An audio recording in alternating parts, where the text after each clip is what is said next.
بسم اللہ الرحمن الرحیم۔ کیا حال ہے ناظرین؟ انشاءاللہ امید آپ سب خیریت سے ہوں گے۔ ناظرین، آج ہم آپ کو سجدہ سہو کے بارے میں بتائیں گے، توجہ کریں۔ سجدہ سہو کن چیزوں سے لازم آتا ہے اور کس طرح کرنا چاہیے؟ سوال: نماز پڑھتے وقت کون سی یا کس قسم کی غلطی ہو جائے تو سجدہ سہو ادا کرنا پڑتا ہے؟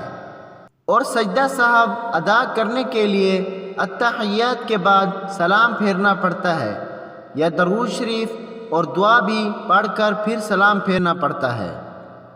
جواب: سجدہ سہو کے واجب ہونے کا اصول یہ ہے کہ فرض کی تاخیر سے، واجب چھوٹ جانے سے یا واجب کی تاخیر سے سجدہ سہو واجب ہوتا ہے۔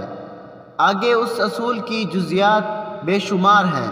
سجدہ سہو کا طریقہ یہ ہے کہ آخری قاعدہ میں عبدہ ورسولہ تک پڑھ کر ایک طرف سلام پھیر دیں، پھر 2 سجدے کر کے دوبارہ التحیات پڑھیں اور درود شریف اور دعا کے بعد سلام پھیریں۔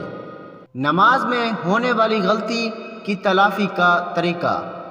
سوال: اگر ہمیں محسوس ہو کہ ہم نے نماز پڑھتے ہوئے کوئی غلطی کی ہے، یعنی 2 سجدوں کے بجائے 3 کر لیے، تو اس کی معافی کا کیا طریقہ ہوگا؟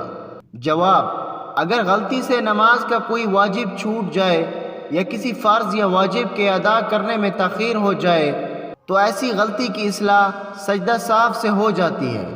اگر نماز کا کوئی فرض رہ گیا ہو تو نماز کا لوٹانا ضروری ہے، اور اگر کوئی سنت چھوٹ جائے تو معاف ہے۔ اس لیے نمازی کو نماز کے فرائض و واجبات اور سنن اور مستحبات معلوم ہونے چاہیے۔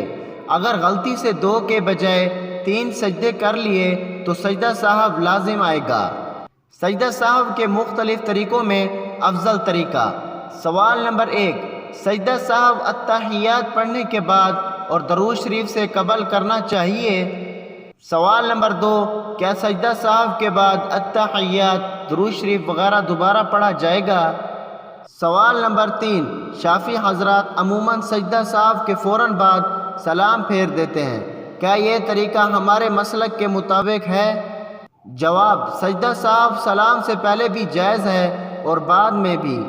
امام ابو حنیفہ رحمۃ اللہ علیہ کے نزدیک افضل طریقہ یہ ہے سجدہ سہو کے بعد التحیات اور درود شریف دوبارہ پڑھا جائے گا۔ ناظرین، اگر آپ کو میری یہ ویڈیو اچھی لگی ہو تو میرے چینل کو لائک، شیئر، سبسکرائب کرنا نہ بھولیں۔ السلام علیکم ورحمۃ اللہ وبرکاتہ۔